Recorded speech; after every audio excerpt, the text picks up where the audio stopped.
Hey guys, what's up? It's me, Karen. So, I wanted to revisit the black fraternities and sororities topic for a little bit through the month of February for Black History Month.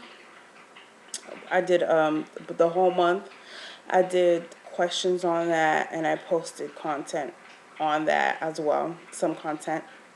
And so, after reading the book that I have, which is called Untangling the Roots of Black Hair in America, I wanted to revisit that a little bit, just like I did the natural hair thing, and go through a little bit more, not thoroughly, but go at it from a different angle.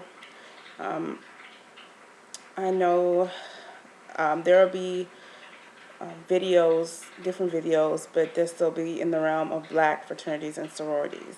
There is a difference between white sororities and fraternities and black sororities and fraternities, and we're going to get into that as well.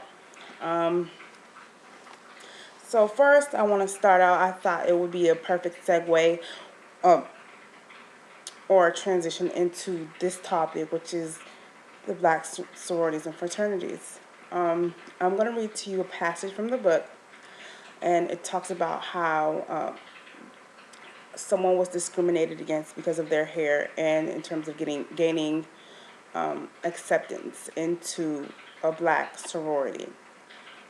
And then from there, I'm going to post the question that I want to pose. So I'm going to read the passage um, that I will gain my question or pull my question from.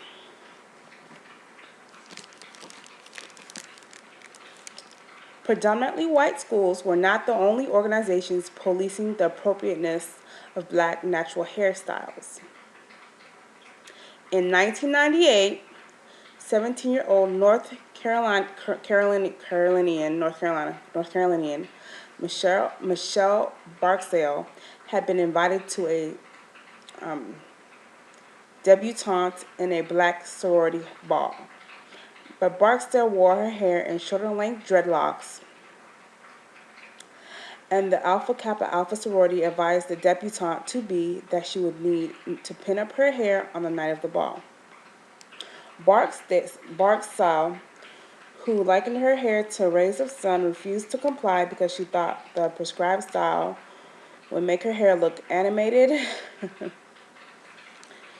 like the TV mom Marge Simpson. When Barksdale said that she would not adjust her hair, the invitation was revoked, and her hopes of following in her mother's footsteps as a debutante were dashed. The story made national and international headlines. Only weeks after the nappy hair incident, Black America's hair issues were once again being exposed and dissected before the world. Barksdale appeared on the national talk show Lisa and turned down numerous invitations from other programs. She said the experience had taught her never to alter herself to fit others' standards. One AKA sorority sister, Ruby P. Green, wrote to the Raleigh News and Observer to give her opinion on what she saw as Barksdale's regrettable in quotation marks decision. Green maintained that the sorority did not condemn natural hairstyles, but insisted that they be neat, clean, well-groomed, and quite elegant.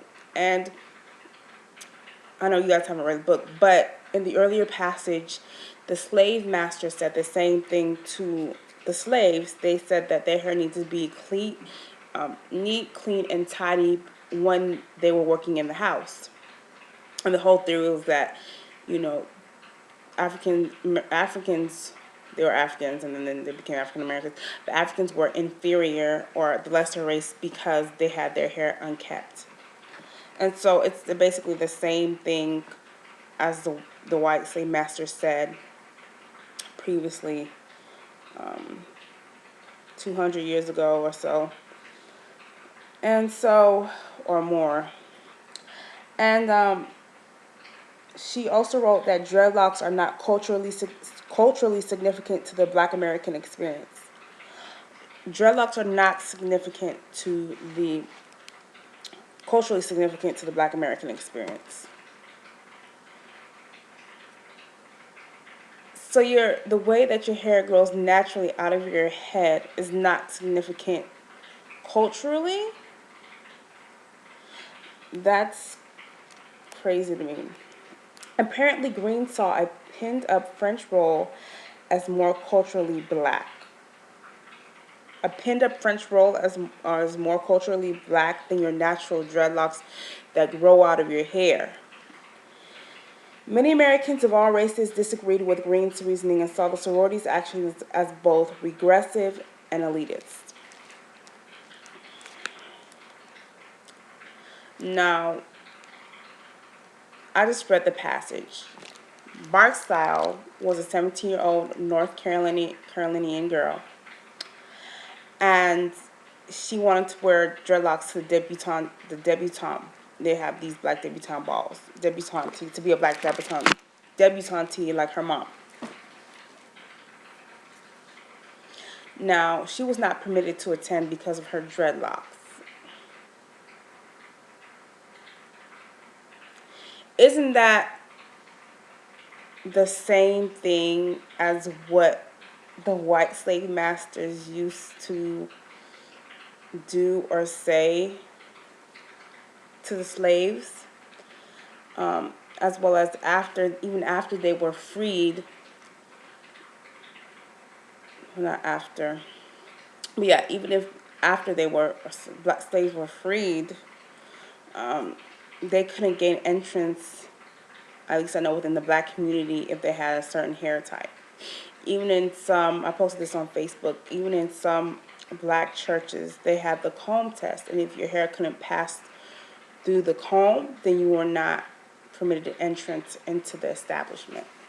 Um, Also, you hear of the ruler test. Some black fraternities and sororities did this. And if your hair was not as straight or straighter than the ruler, then you couldn't gain entrance into the certain functions that the black Greeks had. So my question is, a lot of people say that black fraternities and sororities, they have all this, all these positive things. They help the community. They do all these things. But isn't that racism? Isn't what I just described in the book about the 17-year-old girl from North Carolina who wanted to go to a debutante ball and didn't gain entrance, isn't that racism? And that happened in 1998.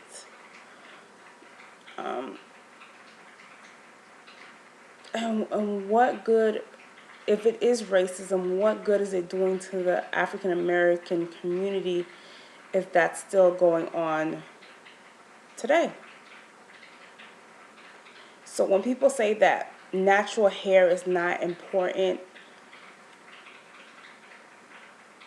my question is, if it's not important, why did the girl not gain admittance into the AKA? And she's a high school, like, it's not even college, she's a high school girl. If hair is not important in the African American community, and if it doesn't matter, then why didn't the girl gain admittance into the debutante ball?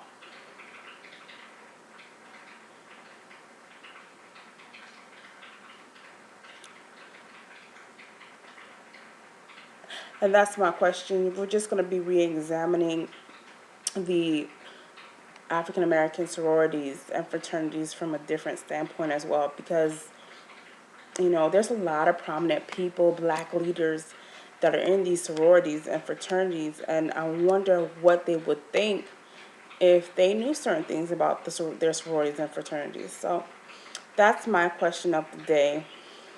If natural hair it doesn't matter, why was the girl not admitted into the ball in 1999? And as well as today, I know that there is still a straight hair unknown rule within certain sororities. So, I mean, Does hair matter? I'll let you decide that. All right, guys, have a good day.